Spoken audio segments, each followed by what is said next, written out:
With the swelling proving for competitors, everyone was hoping for high-flying action on the waves at Newcastle Beach. There was no doubt that today's clash between the world champion and local hero was what the crowds had come to see. Nicky Wood went into the 8th heat as favourite after defeating Tom Curran twice before. With Newcastle's expectations riding alongside the 17-year-old, Curran was out to break the possible hat-trick, and it seemed to go all his way. Riding wave after wave, showing the style that has taken him to the top, Wood was soon left a little behind on the scoreboard after 2 major errors. Curran won the heat convincingly and will move on to round 3 against Western Australia's Dave McCauley, now ranked 3rd in the world ratings. I feel good, I feel ready to go out there and perform. I think if the waves are like today or better, I'd have a good chance. Also eliminated today was Hawaiian favourite Sonny Garcia, who went down to twice world champion Tom Carroll. Current leader in the world ratings, Damien Hardman, was narrowly beaten by Cronulla's Richard Marsh in what was the highest scoring heat of the day. By the afternoon, the grey skies opened as the southerly change moved in and the crowds moved out, but not before defending Surfest champ Mark Occhilupo wiped out Manly's Merrick Davis. Competition tomorrow will see the finals of the Longboard Classic, the Pro Junior and the quarterfinals of both the Coke Surf Trials and the BHP Steel International. Live television coverage begins tomorrow on NBN from 2 o'clock.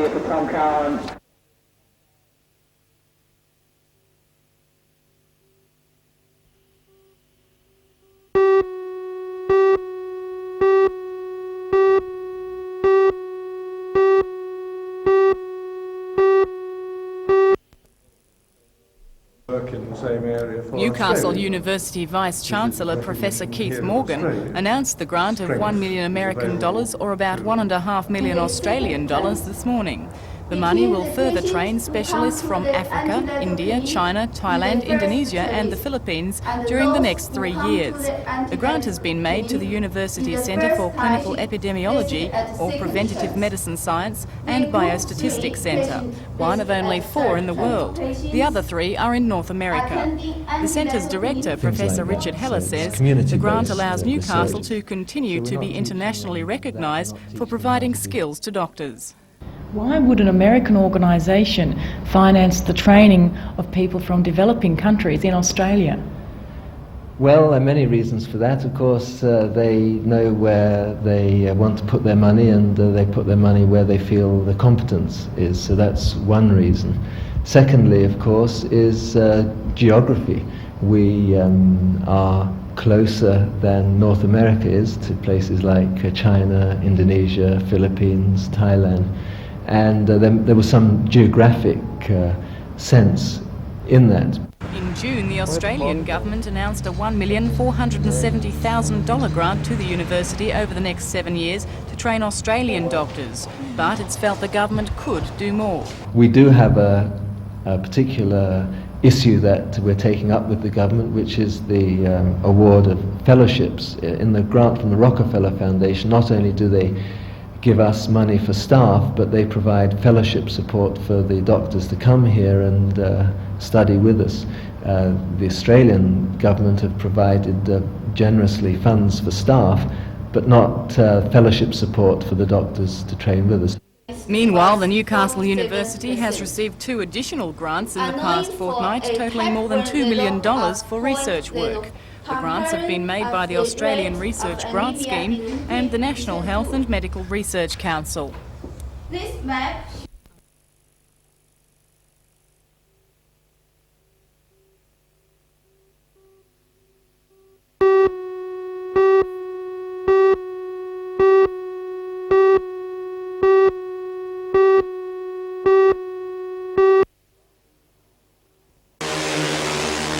Arriving at Newcastle with a first test loss in Perth, the Englishmen were determined to even the score and set out to do that right from the drop of the first flag. A first and third place in the first heat of the 18-heat series put England ahead by 2 points. They increased that to 4 just after the halfway mark. Local riders Chris Watson and Stephen Davies were involved in protests. Watson for an alleged illegal tyre, and in Davies' case, a fallen English rider allegedly fenced by the local. the heat was rerun and some vital points lost by the Aussies. The pressure continued in the second last heat for another local, Todd Wiltshire, who together with Watson brought the large crowd to their feet with a 5-1 win to put the Aussies back in with a chance. In the final heat, which clinched the test for England, Australian captain Phil Crump was unable to catch Peter Carr, who went on to score maximum points for the Englishman.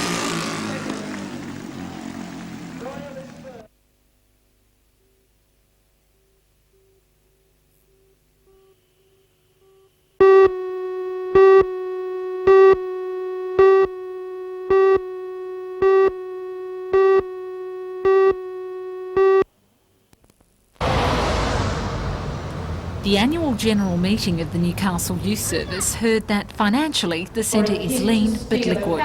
Reverend John Manson predicts a growing demand on the service from young people, with no guarantees of continuing government funding. The existing support covers half the expenses, and he believes more funding could be found if a higher public profile was adopted.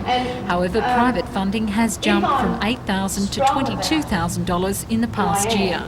Director Ted Monaghan says good management has kept the service in the black, but feels the needs of young people are a growing concern for the NYS. Something like the Newcastle Youth Service should be operating in a lot of local areas. We're covering the greater Newcastle area at the moment, and we can get call-outs as far away as Cessnock and Raymond Terrace. Probably all of those areas should have programs like this.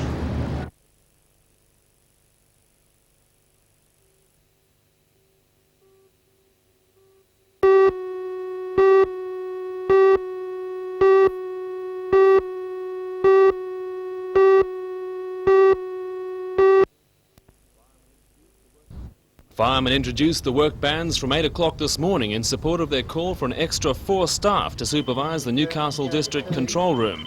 They say the extra people are needed to cope with a vast increase in the area of the control room's operations. Previously they covered north to Port Stephens, out to Singleton and Cessnock and down to Lake Macquarie. Now the area goes out as far as Murrurundi, north to Nambucca Heads and south to Swansea. With 57 fire stations under their control, as well as hundreds of bushfire brigades in 15 shires, the firemen say the extra staff is vital.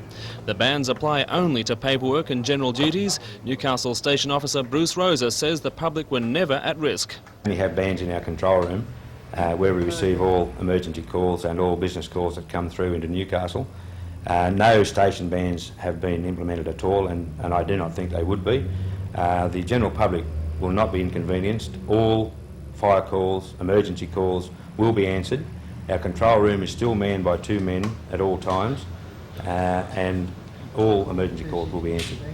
Newcastle was not alone in the dispute. Industrial action was also being taken by fire stations at Wollongong and Alexandra over similar claims.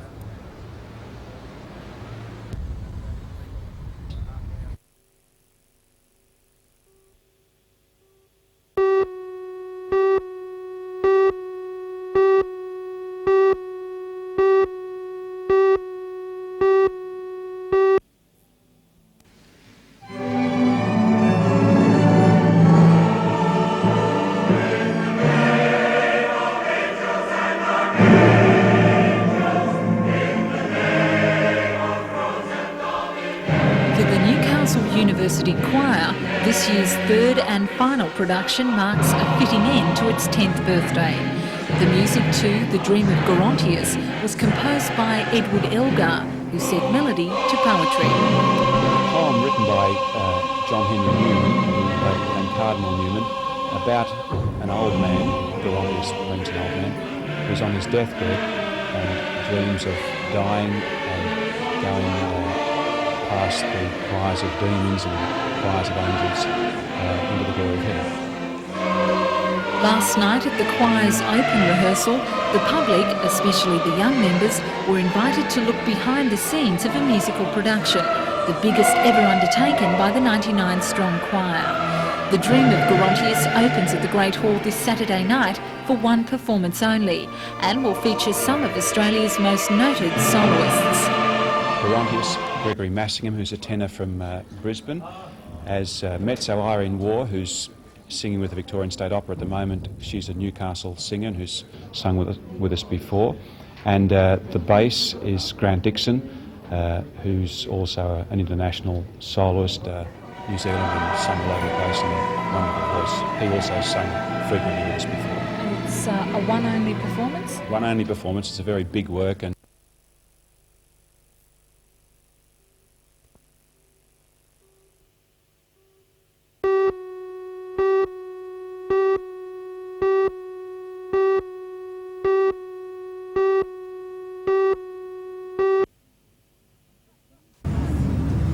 It seems that the picturesque coastline of Catherine Hill Bay is not only a favourite spot for surfers, but also movie makers. In particular, film producer Phil Avalon.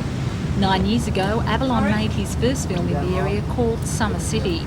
The movie reflected life on Australian beaches in the 1960s and featured in the cast the then unknown Mel Gibson, who was a NIDA student at the time of the shoot. Gibson was approached to star in the new movie, but big stardom, attributed to Mad Max fame, brings big booking fees.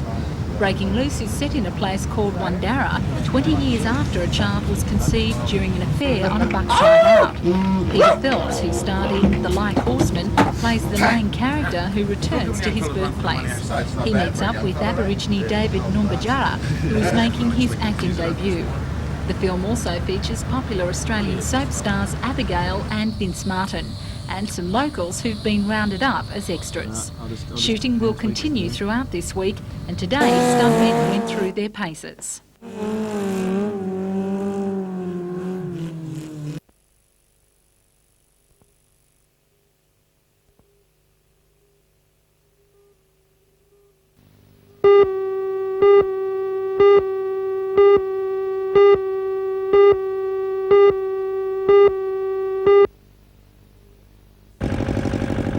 Has been given its final touch-up and is described as in excellent condition for the next round of the Sheffield Shield between Queensland and New South Wales.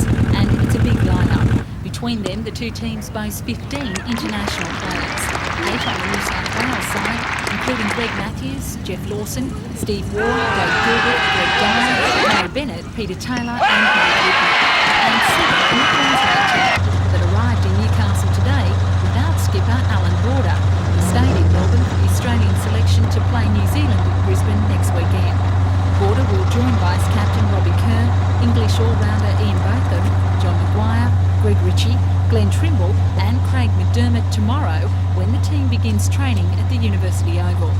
Although blaming their South Australian defeat on inconsistent play, there'll be no changes to the lineup for Friday's first innings.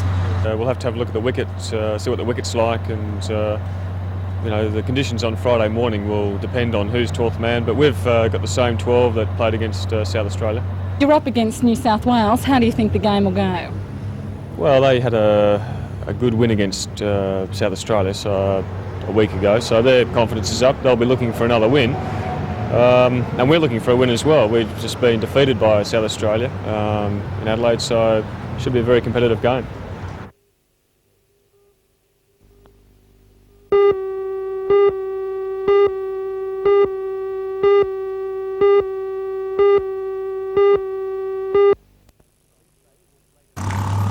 Police say this latest hold-up took place about 3:15 this afternoon.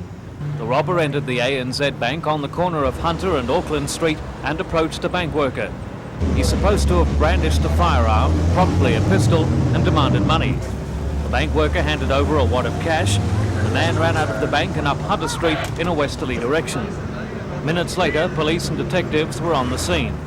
Marked patrol cars combed nearby streets. Police believe the man they're looking for in this robbery is wanted in relation to at least 4 other recent armed hold-ups. Police have issued a description of the man. He's said to be aged between 30 to 35, short dark hair, wearing a black t-shirt and jacket, and armed with a pistol. This is the 6th armed robbery of local banks and post offices in the past 2 weeks.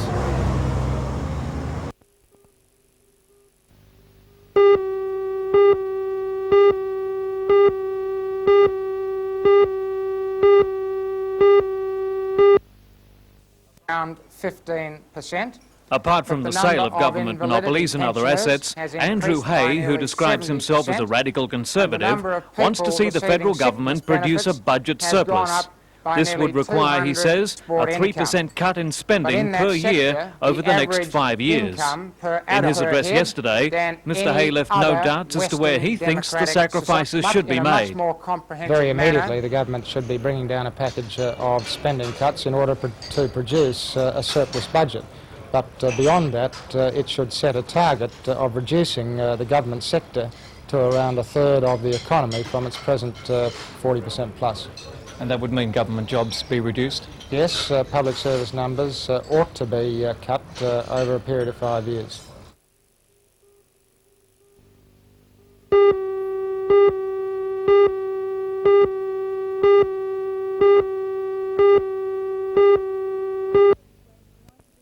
Bruce Ruxton claims 90% of the Australian population supports his view on land rights. I don't agree with anything about the land rights, nor do the majority of Australians, but what the RSL has, we've said this time and time again, there's one Australia for all Australians, black or white.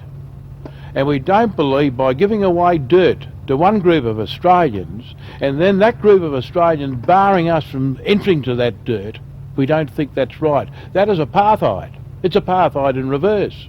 I tell you what, if my contemporaries went to war to fight for God, King and country, they didn't go away to fight to give Australia away to the Aborigines. Mr Ruxton also says Australia's immigration policies are contrary to the wishes of 80% of the population. There's a lot of rubbish coming into Australia. There are a lot of people bringing their grievances in from other parts of the world, their hatreds, and we've seen this in all sorts of manner, particularly in Sydney and Melbourne. The Armenians trying to blow the Turks up, and we've seen the Lebanese factions fighting in Australia. We've seen the Yugoslav factions fighting in Australia. We've seen even the Asian factions in Australia fighting one another. Despite his claims, Mr Ruxton says he's not racist. He says nothing has done more to fracture Australia than the multicultural aims implemented by the Commonwealth Government at the taxpayers' expense. He says the migrant ratio should be 75% European and 25% non-European, but claims at present those percentages are virtually reversed. And that's what annoys me.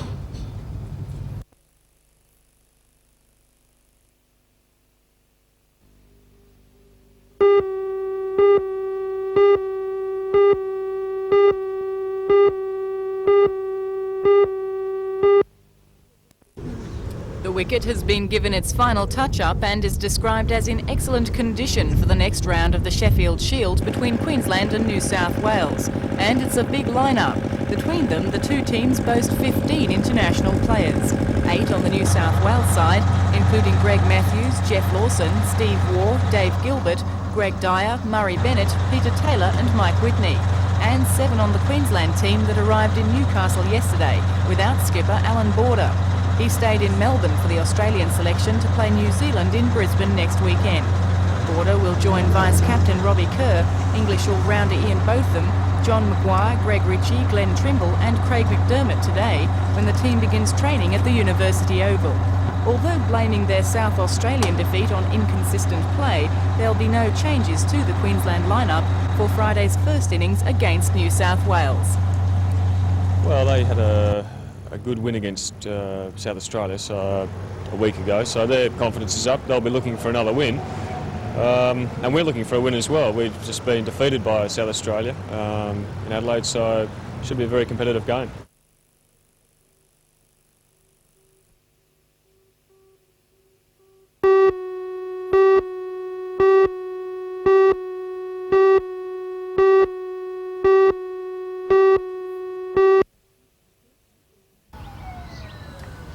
The Shortland Wetland Centre is fast becoming a popular retreat for all its inhabitants, including the two-legged kind. The new egret observation tower, which was officially opened a few weeks ago, is proving an ideal spot for those wanting a closer look at the breeding habits of the protected species. Around 800 nests are now being attended to by the protective parents, and in the new year, the egret population is expected to increase to 5,000. Another way of touring the centre can now be found on the canoe trail. 20 canoes are available for hire, offering spectators a 10-kilometre paddle along the winding creek. and today was a big day for some new arrivals. The centre was given 41 magpie geese as a present from the Victorian Nature Reserve. It hopes to reintroduce the species to Shortland and to the water, although the geese weren't too keen on the idea. This particular bird was once popular in this region in the early 20th century, but changes in the habitat caused their eventual decline, although some may still be spotted in the Seam Swamp area. The pond, however, did look inviting to at least one of the birds, and with a little more coaxing, the rest of the gaggle decided to join in. According to Research Officer Kevin Markwell, this year has been one of establishment for the centre, in time for its official opening during next year's bicentennial celebrations. Well, it'll be a year of consolidation, so that most of the major works will have been done this year. Next year we'll be seeing an emphasis on landscaping, putting in trails and also improving our displays in the Wetland Centre building itself.